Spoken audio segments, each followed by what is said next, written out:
Do you know what annoys me about the PlayStation VR2? Not a lot, honestly, but storing it is a pain in the arse. So you have a fixed wire that is always attached and you can't remove. These headphones sort of just pop out whenever they want to, and they sort of get in the way unless you fully take them out. It can sit on the side. There's no sort of obvious way to pack it up, and the wire's everywhere. It's just a pain in the arse. Not only that, the controllers sort of can just sit on the side unless you get the PlayStation stand for it. You've got really not anywhere to put them. But what if that wasn't an issue for me? What if I could take this wherever I wanted and not have to worry about it being destroyed because it's a little bit flimsy? Do you know what I mean? Well, that day's today. So I had an email from a company offering to send me some of their products in exchange for me doing a review. I was going to do a PlayStation VR2 accessory video, but I didn't have loads of PlayStation 2 accessories just yet. I've got a few, so I thought let's just do a video for these particular things because I actually think they're quite cool. So I have this lovely little travel case storage box thing for the PlayStation VR2, and I think this might be a perfect solution. So it's a big old weird looking shell thing. Inside there you do have some covers for the lenses to stop the lens getting scratching. You get a little travel bag. I think this must be for the controllers, I guess. I don't really know. I don't think it'll fit the headset in it. That's pretty good. I think one thing is that, so this is quite a cheap thing, which is good. It's cheap, but you can kind of tell it's cheap. I don't want to upset the people that sent it to me, but like this is just like peeling away, and you can see like the glue where it's just not stuck down.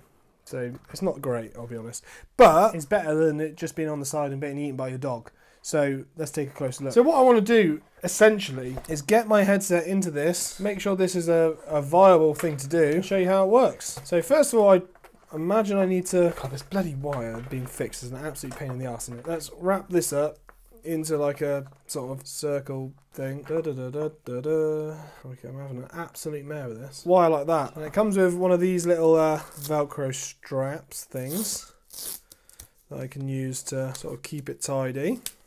And then I can strap this in here.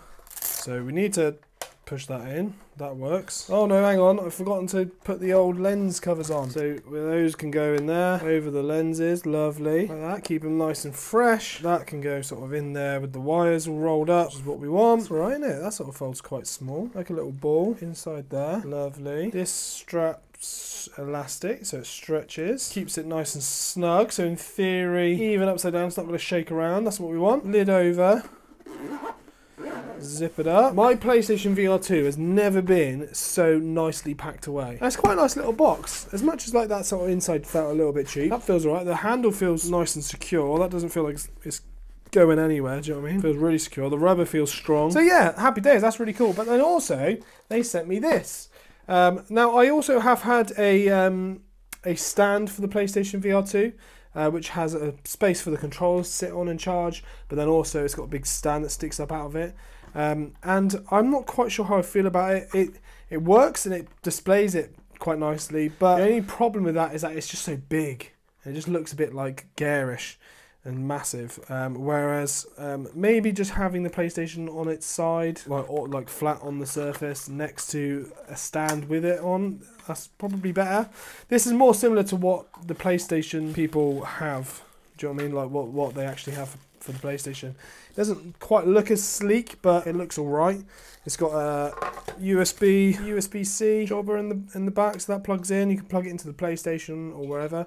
I normally, with these type of wireless things, because everyone's been screaming about how they just catch fire, I always plug it into the back of the PlayStation so that it charges when the PlayStation's on at not that high a voltage, and then when the PlayStation's off or it times out or whatever, it stops charging. I feel like that works a bit better than it just constantly being on and potentially catching fire. But it's got these sort of wireless little USB things, and then your controllers sit on. Now, you grab these little USB-C things that are stored in there. You grab one of those, you stick it in the bottom of your controller, like so, clicks in, and then that then fits on here, like so. And it's magnetic, look. So actually, even when I'm doing that, look, it's not going anywhere. you're not ever going to have it upside down, let's be honest. So that can jump on there like that. You can have the same with the other one. And what I'm going to do, I'm going to show you a little bit of footage of it plugged in with the charging, so you can see it charging, because I did obviously have it plugged in right this second, and it lights up. How nice is that? So yeah, I just thought I'd quickly share those with you. Guys, let me know what you think. I'll put links in the description below to if you want to grab yourselves one.